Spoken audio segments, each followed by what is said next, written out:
There are 3 legendary tomes from which we can glean insight into the early ages of the multiverse: the Book of Verses, the Book of Teeth, and the Book of Mitsakes. These texts are written in a vast array of ancient alphabets that are no longer in multiversal circulation. That is to say, they no longer repeat themselves in modern universes, and there is no conceivable way to translate all of them. Furthermore, flipping to the next page could land you millions of pages ahead, and returning to the previous page could lead to a different place altogether, despite the attempted use of bookmarks. It is only when the texts mysteriously reveal themselves in modern languages that one is able to access certain sentences, paragraphs, or chapters. The Book of Verses and the Book of Teeth both cover events up to and including the 3rd Crisis. Unfortunately for multiversal historians, there are no known legendary tomes from the 5th and 6th ages. The Book of Mitsakes was completed shortly after the end of the 4th Crisis, but it is explicitly comical in nature and is not considered as helpful to historians as the other 2 books, though it does provide some insight into patterns present in the latter half of the 4th Age. As such, historians are forced to rely predominantly on traditions compiled by various gods, which are nearly impossible to come by, and may be just as biased and flawed as the lore of mortals. Here, near the end of the 7th Age, there is a computer goddess known as the Mind of Egamste, whose sole purpose is to rediscover and reconstruct history. Her main practice is comparative versal history, which compares different universes with similar histories in order to construct an overview of how certain universe types typically play out, as well as what sort of deviations are most common. She also performs interviews and collects copies of texts from deities and examines echoes of catastrophes within the dimensional radiations of the space between. As young as she is the most respected deity historian of the world of Eclectica. The information that follows, however, comes not from an in-universe perspective, but from a more omniscient one. In-universe knowledge of the last 3 crises are fairly vague, and the characters you play as and encounter should be more limited in their understanding. For cohesion's sake, however, these are the facts most relevant for world builders and dimension masters. Part 1. The Yearning. The 4th Crisis saw the emergence of an unspeakably beautiful goddess with a body like clear glass. She was so immense that 5% of the multiverse could see her at any given time. Her appearance transcended the limits of space and light, causing her to be visible even from inside of universes close enough to her. Most creatures who saw her fell hopelessly in love, and the jealousy of both gods and mortals led to many multiversal wars.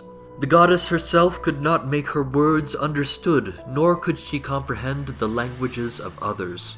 Not even the 7 were able to communicate with her, much to the dismay of Amari. The glass goddess was desperately lonely and desired nothing more than a companion.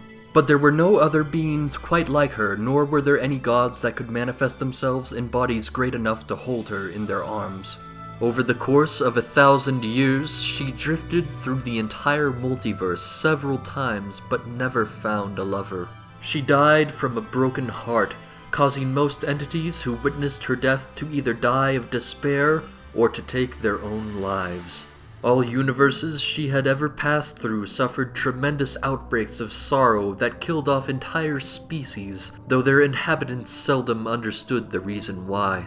After her death, her body slowly broke apart, and shards of her spread across the multiverse, adding a new element to the realms known as goddess glass.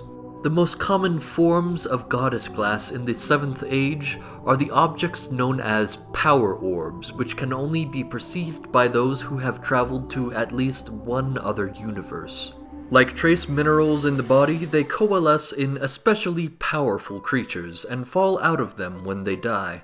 They are highly valuable as crafting materials with a wide range of uses. After examining thousands of power orbs, we have discovered a most curious anomaly. There is a psychic vestige of sorrow about them. It is very faint, perhaps 1 part per million if one erroneously applies scientific terms to matters of passion, but there it is. Seers who have converted these orbs into crystal balls sometimes catch glimpses of a glass woman clothed only in mist and longing, searching for something or someone. These orbs may be the key to understanding something truly grand, perhaps even crisis scale. Further research is required. The Mind of Egam's Day. Part 2. The Records of Card. The fifth crisis is known as the Records of Card. Over the course of 7,000 years, 1/7 of all universes mysteriously vanished without a trace. Over the millennia, many gods and heroes searched for the cause to no avail. Finally, an unlikely party of adventurers, known as the Heroes of Lore, discovered a vast library. Each book was devoted to recording the entire history of a universe, and contained an almost infinite number of pages mystically tucked away in volumes no larger than a normal book. Time traveled much faster within the library than without. Every second that passed outside of the building amounted to countless epochs within. The Heroes of Lore discovered a man in simple monk robes tapping away on a typewriter. He freely told them what he was doing. He was collecting the multiverse, turning each universe into a book. The party demanded that he cease, and to their surprise, he agreed to stop. But when they demanded he change the books back, he grew very quiet and his eyes hardened. He drew his sword. The party expected a desperate struggle, and most expected to die fighting an immensely powerful god. But to their surprise, the man was felled with the single stroke of an axe. Then the library shuddered and quaked. The shelves and the floor and the walls shattered, and the party and all the books were scattered across the multiverse. All the lives within a given book were distilled into a single anthropiant mind with one desperate wish: to properly exist again. Most of the words are written in the common script of the First Age, making them incomprehensible to modern readers, but the will of the book strives to communicate with those who find it. Readers will come across the occasional translated paragraph detailing various events in the history of the universe. A conversation at a cafeteria, lion cubs wrestling with each other, the birth of a star, a storm on a gas giant, and so on and so forth. And every now and then, the consciousness of the book gathers enough strength to compose its own sentences, begging for help and detailing the necessary components for the spell that can return it to proper existence. The required components vary greatly from book to book and are often themed after their warp world. A candy world, for example, may require legendary class candies of various kinds, whereas a gothic realm may require the remains of undead monsters with a challenge rating of final boss. Over the course of 2 ages, most of the books have either been restored or destroyed. While they do not age or wear, they can be destroyed by fire. Nonetheless, googles of them still exist near the end of the 7th Age. That may sound like a lot, but the multiverse is composed of 7 Googleplex universes, making these books incomprehensibly rare in the grand scheme of things. Campaigns run by Dimension Masters are representative of the exception, not the rule. Since the books hail all the way back to the 5th Age, it is very rare for them to have any common doppels with modern universes. As such, they are greatly valued by multiversal historians trying to reconstruct the history of the multiverse. Kobe, can you tell me what it was like for you to be in that book? Nobody understands. It wasn't like the universe still existed inside of it. It really was reduced to nothing but paper and ink. Everybody else forgot about it, but I remember. I lost my individuality. I melted into everything that ever was and would be, and became a single wretched creature that was less than the sum of its parts. I came to in the dark, confused and alone. And all I could do was read about what it was like to be a blade of grass, or a dinosaur, a tyrant, a storm, a cell, a star, a painting, a god. And now I'm back, and I'm just me. I'm just me. Part 3. The God War.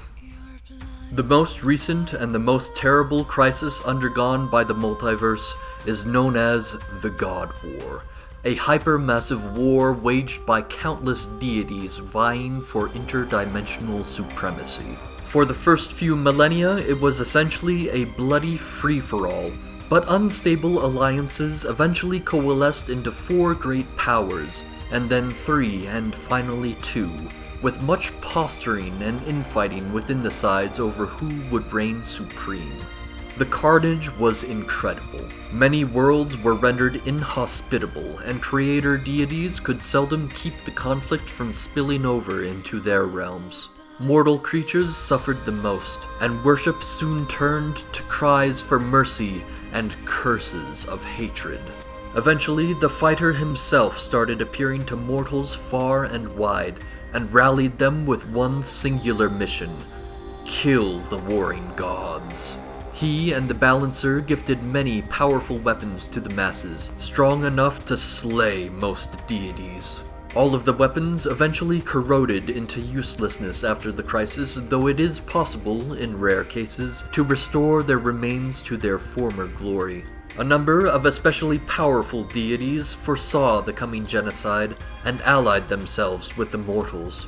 In exchange for a number of different agreements and assurances, they bound themselves to the mortals as summons who could be called upon with special cards. Once affirmed by one of the 7, these covenants allowed them to teleport across unprecedented distances throughout the multiverse, and even to split their presence beyond their usual limits. That is to say, they could be in a nigh limitless number of places all at once. The God War resulted in the extinction of most of the multiverse's deities, bringing them from their population peak to their lowest numbers since the First Age. Due to the tremendous trauma of the mortal rebellion, most of the surviving gods isolated themselves from their former worshippers, keeping their affairs as separate as possible. The first half of the 7th Age has been called the Age of Deism. It took the lover all that time to put aside her hatred for the fighter. Even now, they do not speak if they can avoid it. The fighter has spent much time thinking on his actions and how he was nearly driven mad by the sheer carnage of it all. Over the course of a Google years, the number of gods steadily rose and stabilized due to changes in the fabric of the multiverse, meant to prevent them from ever reaching critical mass again. But over the past few million years, their numbers suddenly spiked, despite the efforts of the 7, reaching a full 2/3 of their population at the start of the 6th crisis. Most of these so-called young gods have been far more reclusive than their forebears, building their own hidden worlds free of mortals and keeping to themselves, stewing in dark prophecies and extremist rhetoric. Attention dominates these worlds as if their embittered inhabitants are awaiting some signal whose form lies just beyond the tip of the tongue. Rage, little mortals, against the gods of your fathers. In their greed and glut, they have gutted the worlds they crafted by their own hands, the narrative which shall be their end. Kill them, choking on blood and salt water and the oil of war. Kill them, gasping for winds which have abandoned them, that their last breath may be in vain.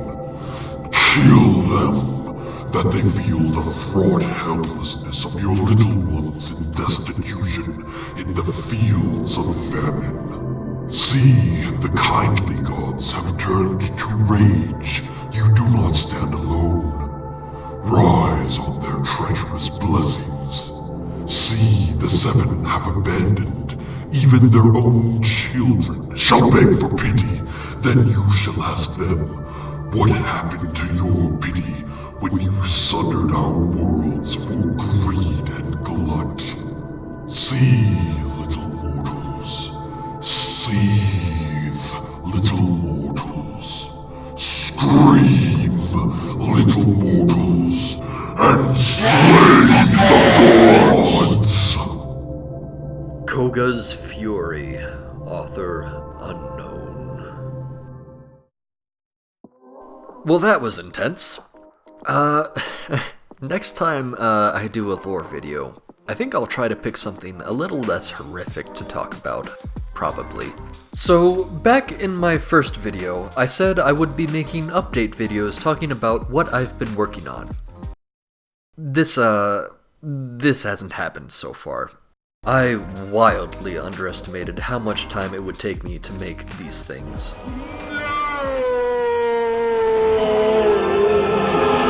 So yeah, things are slower than I envisioned, and realistically I have to give up on my previous notions of regular video updates. Having said that, I did want to say a couple words about the campaign I'm running as a Dimension Master. So far, it has been a lot of fun. We've got a cyborg, a golem, a miniature star, and someone whose real species I will not spoil. I do intend to share the story eventually. The adventure so far has involved dinosaurs and necromancy, and by the time this video comes together, some weird West shenanigans. I'm still very green at this whole thing, so I'm thinking I should start binging Matt Colville's Running the Game D&D videos. That dude's pretty rad. Anyways, there is stuff in the works. There is stuff in the doobly-doo. Please like and subscribe, and hit the Patreon link in the doobly-doo. Treat yourself to some ice cream or something, you deserve it. 3 dimensions of space and 1 of time are not enough. Enter the Is this sign off too long? I feel like it's maybe a little bit too long. What else? What could I do? Stay nerdy, friends. Wait, no, that's taken. Until next time, peace. Ow, no, that's also taken. As always, if you like this, you can click right here and get stuck manai. You know what? How about I just abbreviate my normal sign-off? Space dimension. Time dimension. Not enough dimension. Possibility dimension. Rad. Enter that. Yes. Good.